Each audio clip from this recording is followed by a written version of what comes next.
हम बस्तर के भोला भाला दिवासियन गा। सुख होवे चाहे दुख मिलजुल के रहा थन गा। हल्दी गोंडी छत्तीसगढ़ी सबो बोली हम गाथन। दिलो गीत गा गा के सबके मनला हम भाथन। हमर संस्कृति हा सब ले अलग हावे। हमर छत्तीसगढ़ के माया सब ले गजब हावे। संस्कृति के हर पर्व में कतका सुघर रंग मड़थे।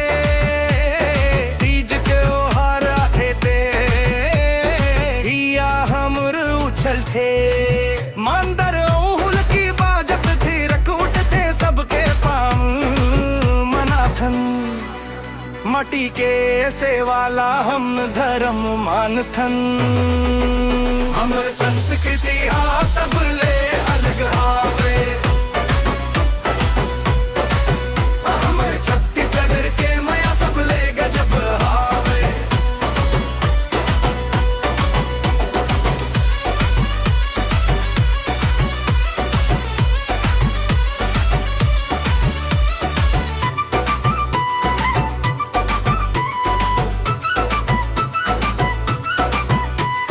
प्रकृति के गोदी में बाढ़े हमन पेड़ पौधला पूजथन। नदी पहाड़ डोगर घाटी सब ले माया हम करथन। बोला है मन हमर औ संग में सच्चाई है।